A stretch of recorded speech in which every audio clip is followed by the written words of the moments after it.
Salut à tous, bienvenue dans cette nouvelle vidéo. Aujourd'hui, nous allons démarrer avec le programme du terminal. Le programme du terminal, on a la physique et on a la chimie. Donc, dans cette vidéo, nous allons commencer avec la chimie et nous allons démarrer avec le chapitre 1 qui parle des solutions aqueuses et pH. Donc, le chapitre 1 de physique, le chapitre 1 de chimie plutôt, le cours de solutions aqueuses et pH. En grand 1, nous allons voir ce qui c'est qu'une solution aqueuse, comment on fait pour obtenir une solution aqueuse. On obtient une solution aqueuse en faisant dissoudre une substance ou un composé solide, liquide ou gazeux dans l'eau. Le composé dissous est le soluté. L'eau est le solvant. Lorsqu'on dissout un composé dans l'eau, il se forme des ions. La dissolution peut être totale ou partielle. On a des exemples d'équations de dissolution. La première équation qui est l'addition du chlorure d'hydrogène et de l'eau donne des ions H3O+ et des ions Cl-. Le chlorure d'hydrogène est un acide fort, donc c'est un gaz et lorsqu'il entre en contact avec l'eau donne un acide fort. Donc cette réaction est totale. Nous avons un acide faible, l'acide méthanoïque, qui réagit avec l'eau et donne l'ion méthanoate plus des ions hydronium. Ici, vous voyez qu'il y a la double flèche. Donc cela montre que l'équation, la réaction de l'acide méthanoïque avec l'eau est une réaction partielle. Nous avons la dissolution de l'hydroxyde de sodium, donc NaOH. Vous voyez, lorsqu'il y a dissolution, on met la flèche, on écrit O au-dessus de la flèche, ou on met le symbole H2O au-dessus, juste au-dessus de la flèche. Donc cette équation, c'est une équation de dissolution.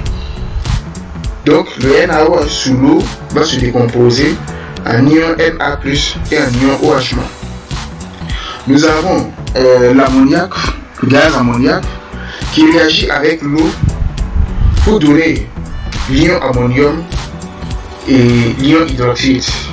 Donc vous voyez encore qu'ici, il y a deux flèches. Cela montre que la réaction est une réaction partielle. En petit 1, concentration en solution aqueuse. Petit a, concentration chimique molaire d'une espèce chimique. La concentration molaire ou molarité d'une espèce chimique A dans une solution A pour expression. Donc concentration de l'espèce chimique A égale au nombre de moles de A sur le volume. Donc bien entendu, la concentration c'est la concentration molaire ou molarité de A. Na c'est le nombre de moles de A, V c'est le volume. Donc si on veut le nombre de moles de A, le nombre de moles de A est égal à la concentration de A multiplié par volume. L'espèce chimique A peut être une molécule ou un ion. Petit b, concentration molaire d'une solution. C'est le nombre de moles de soluté dissous par litre de solution. Donc ça c'est la concentration molaire d'une solution. L'autre c'était la concentration molaire ou molarité d'une espèce chimique A. Donc ici on a dit que l'espèce chimique A peut être une molécule ou un ion. Au niveau de ces équations, dans un exercice on peut demander par exemple de calculer la concentration de H3O+ ou la concentration de Cl-, ou par exemple la concentration de CH3, COO- ou la concentration de NHK+. Donc on a dit que l'espèce chimique, quand on a parlé de la concentration de A, et que l'espèce chimique peut être une molécule ou un ion. Là on parle de la concentration molaire d'une solution. On dit que c'est le nombre de moles de soluté dissous par litre de solution. Donc concentration égale au nombre de moles de soluté sur le volume. On peut exprimer la concentration molaire en fonction de la masse molaire et du volume. Si M est la masse de soluté, on a un nombre de moles qui est égal à la masse sur masse molaire, et la concentration c'est égal à la masse sur masse molaire fois volume. S'il s'agit d'un composé d'un soluté gazeux, alors le nombre de moles c'est égal au volume du gaz sur le volume molaire, et la concentration c'est égal au volume du gaz sur le volume molaire multiplié par le volume de la solution. La concentration massique d'une solution est donc concentration massique, C, grand C, ou Cm, c'est égal à masse sur volume. La dilution d'une solution aqueuse. Lorsqu'on ajoute de l'eau dans une solution aqueuse, on dilue cette solution. Au cours de la dilution, le nombre de moles se conserve. Alors si on prend une solution de NaCl, couramment appelé le sel, utilisé par nos femmes pour pouvoir préparer et nous donner des sauces bien assaisonnées et délicieuses, quand on prend une certaine quantité de sel et qu'on met dans l'eau, on va constater que le sel va se dissoudre. On va constater que les cristaux de sel, à un moment donné, si bien sûr la solution n'est pas saturée, on va constater qu'au bout d'un certain moment, le sel va disparaître. Si on a la quantité de matière du sel qu'on a dissous dans cette quantité d'eau, on a la concentration molaire. Donc si on ajoute de l'eau, on va constater qu'on a dilué cette solution. Lorsqu'on ajoute de l'eau dans une solution aqueuse, on dilue cette solution. Au cours de la dilution, le nombre de moles se conserve. Ce qui nous permet d'avoir un nombre de moles initial égal à un nombre de moles final. Ou, comme le nombre de moles, c'est la concentration multipliée par le volume, donc on a CIVI égale à CFVF. Donc, NI c'est le nombre de moles avant la dilution, NF c'est le nombre de moles après la dilution. Le volume final c'est égal au volume initial plus l'eau qu'on va ajouter. Si une solution est diluée K fois ou au Km, alors CF égale à CI sur K. Donc ici on a un petit exemple. On demande quel volume doit-on ajouter à 100 ml d'une solution de concentration C égale à 2,5 10 puissance moins 2 mol par litre pour obtenir une solution de concentration C' égale à 10 puissance moins 2 mol par litre. Donc là, nous avons une solution de concentration C égale à 2,5 10 puissance moins 2 mol par litre. Et là, on veut obtenir une solution de concentration C' égale à 10 puissance moins 2 mol par litre. On demande le volume d'eau qu'on doit ajouter à 100 ml. Donc si on a bien vu les équations qui ont été détaillées plus haut, on constate que lors d'une dilution, il y a conservation de la quantité de matière. Donc ici, nous allons avoir N égale à N', ce qui veut dire que la concentration initiale qui est C fois V égale à C', la concentration finale égale à C' fois B'. Et qu'est-ce qu'on a dit? On a dit que le volume final c'est égal au volume initial plus le volume de l'eau qu'on a ajouté. Donc ici, nous allons avoir V' égale à V, qui est le volume initial, plus VE, qui est le volume de l'eau qu'on a ajouté. Donc, on a finalement C fois V égale à C', facteur de V plus VE. Donc, il ne reste plus qu'à tirer le volume de l'eau et à faire le calcul, et on obtient volume de l'eau qu'on doit ajouter est de 150 ml pour avoir une concentration C' de 10 puissance moins 2 mol par litre. En petit 3, l'autoprotolyse de l'eau. L'équation d'autoprotolyse de l'eau s'écrit H2O plus H2O donne H3O plus OH-, soit 2H2O donne H3O plus OH-. Donc lorsqu'on prend de l'eau, il y a les ions H3O et les ions OH- dans cette eau. Petit 4, produit ionique de l'eau. Le produit ionique de l'eau est donné par la relation KE égale la concentration de H3O+, multiplié par concentration de OH-. KE n'a pas d'unité et dépend de la température. Le PKE est égal à moins log de KE. Le PKE s'écrit avec un petit k. Donc, vous corrigez à votre niveau. PKE égale à moins log de KE, soit KE égale à 10 puissance moins PKE. À 25 degrés Celsius, KE est égal à 10 puissance moins 14 et PKE égale à 14. Toute solution aqueuse contient des ions H3O+ et OH-. Que vous preniez une solution d'acide chlorhydrique, que vous preniez une solution de bromure de sodium, que vous preniez une solution de chlorure de sodium, vous allez toujours avoir les ions H3O+ et les ions OH-. En petit 5, électroneutralité d'une solution aqueuse. Toute solution aqueuse est électriquement neutre. Oui, si on prend n'importe quelle solution aqueuse, si on prend les eaux minérales, lorsqu'on fait l'analyse d'une eau minérale, on va constater qu'il y a des sels dedans. Et lorsqu'on vérifie l'électroneutralité de cette eau minérale, on va constater que elle est électriquement neutre. Soit une solution contenant des ions A de charge A+, des ions B de charge B+, des ions C de charge C- et des ions D de charge D-. Quand on prend les ions A, grand A, le nom ici c'est le nombre de charge, donc on a A charge positive, là on a B charge positive, là on a C charge négative, D, et là on a D charge négative. Il s'agit de l'ion Ca2+, là on voit clairement qu'il y a deux charges, et on met si l'ion est représenté par grand A, le nombre de charges A sera égal à 2, voilà, donc là on a Ca2+. L'équation de l'électroneutralité de cette solution s'écrit concentration de H3O plus A, puisque on a dit quoi? On a dit que dans toute solution aqueuse, il y a les ions H3O+ et les ions OH-.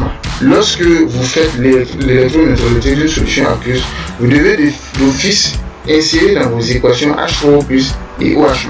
Ensuite, H3O+, donc à gauche, on a additionné les ions positifs et à droite on a additionné les ions négatifs. Donc on a H3O+, le nombre de charges de A et de H3O+ est de 1, donc on a 1 fois concentration de H3O+ plus A fois concentration de grand AA plus B fois concentration de grand BB plus égale à concentration de OH- plus C fois concentration de grand C plus D fois concentration de grand D. Donc, un exemple, on dit d'écrire l'équation de l'électroneutralité pour une solution obtenue en faisant des choses du sulfate d'ammonium NH4, SO4, NH4, SO4 et du nitrate d'aluminium AlNO3 dans l'eau. Voilà comment, lors de la dilution, lorsqu'on dissout le sulfate d'ammonium NH4, 2 SO4, ça donne 2 NH4 plus SO4 2-. Et lorsqu'on dissout le nitrate d'aluminium, ça donne Al3 plus 3 NO3-. Et là, l'autopropylyse de l'eau nous permet d'écrire le H2O donne H3O plus OH-. Donc les ions présents sont le NH4+, le Al3+, le H3O+, SO4 2-, NO3- et OH-. Donc comme on va écrire l'équation de l'électroneutralité, on va additionner les ions positifs. Donc on va prendre l'ion positif, on va prendre le nombre de charges de l'ion NH4+ multiplié par la concentration de NH4+ plus le nombre de charges de l'ion Al3+ multiplié par la concentration de Al3+ plus le nombre de charges de l'ion H3O+ multiplié par la concentration de H3O+. Donc c'est ce qu'on retrouve là. Nombre de charges de H3O+ c'est 1, donc voilà pourquoi derrière on n'a rien, c'est 1 fois concentration de H3O+. Nombre de charges de NH4+, là on a une seule charge positive, donc ce qui s'explique par le fait qu'il n'y ait pas de coefficient derrière. Par contre, au niveau du Al3+, on a 3 charges positives. Voilà pourquoi on multiplie la concentration du Al3+ par le chiffre 3. On fait la même chose avec les ions négatifs et on a l'équation d'électroneutralité. pH d'une solution aqueuse. Définition. Le pH ou potentiel hydrogène d'une solution aqueuse est l'opposé du logarithme décimal de la concentration molaire en ion H3O+ dans cette solution. pH égale à moins log de la concentration de H3O+. Et concentration de H3O+ égale à 10 puissance moins pH. Le pH n'a pas d'unité. Pour déterminer le pH d'une solution, on utilise le pH mètre ou le papier pH. En notable, on a pH égale à pKe plus log de la concentration de OH-. Puisque si vous prenez pH, c'est égal à moins log de la concentration de H3O+, alors que le produit ionique de l'eau nous a permis d'écrire que Ke égale à la concentration de H3O+, multiplié par concentration de OH-. Donc lorsqu'on tire concentration de H3O+ et qu'on remplace ici, en appliquant le logarithme décimal, on va avoir finalement pH égale à pKe plus log de la concentration de OH-. À 25 degrés Celsius, pKe égale à 14 et pH égale à 14 plus log de la concentration du OH-. Donc concentration du OH- égale à 10 puissance pH moins 14. Différents types de solutions aqueuses. Il existe 3 types de solutions aqueuses. Les solutions acides, basiques et neutres. Alors, on va essayer de comparer les concentrations des ions hydronium et des ions hydroxyde pour classer les solutions aqueuses que l'on va souvent rencontrer. Alors, on dit qu'une solution est acide si la concentration de H3O+ est supérieure à la concentration de OH-. En ce moment, le pH est inférieur à 7 à 25 degrés. Une solution est basique si la concentration de OH- est supérieure à la concentration de H3O+. pH est supérieur à 7 à 25 degrés Celsius. Une solution est neutre si la concentration de H3O+ est égale à la concentration de OH-. En ce moment, le pH est égal à 7 à 25 degrés Celsius. Remarque, dans le logarithme décimal, plus tard en maths, vous allez voir le logarithme népérien. Il est important de souligner que les règles de calcul du logarithme népérien sont les mêmes que celles du logarithme décimal. Donc ici, on a log et le logarithme népérien, on l'écrit en abrégé ln. Ici, le logarithme décimal c'est log, le logarithme népérien en abrégé c'est ln. Donc log de 1 égale à 0. Quand vous allez voir le logarithme népérien, vous verrez que ln de 1 égale à 0. Donc en fait, le logarithme décimal est égal au logarithme népérien. Le logarithme décimal de x, on prend log de x, c'est égal à ln de x sur ln de 10.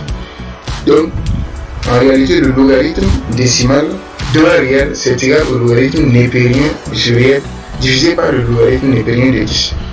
Donc, log de 1 égale à 0, log de 10 égale à 1. Log de 10 à la puissance x égale à x. Log de a à la puissance x égale à x log de a. Log de a fois b égale à log de a plus log de b. Log de a sur b égale à log de a moins log de b. A égale à log de b signifie que b égale à 10 puissance moins a. Donc on donne ces formules parce que ces formules seront utiles dans la résolution des différents exercices. Une espèce chimique A est minoritaire par rapport à une espèce chimique B si concentration de A sur concentration de B est inférieure ou égale à 10 puissance moins 2. Une espèce chimique A est ultra minoritaire par rapport à une espèce chimique B si concentration de A sur concentration de B est inférieure ou égale à 10 puissance moins 4. Les deux dernières remarques qu'on a vues, vous allez les utiliser pour pouvoir souvent négliger certaines concentrations et pouvoir faciliter les calculs. Donc c'est tout pour le chapitre de chimie sur les solutions aqueuses et le pH. Merci d'avoir regardé la vidéo et à très bientôt pour les exercices et leurs corrections détaillées.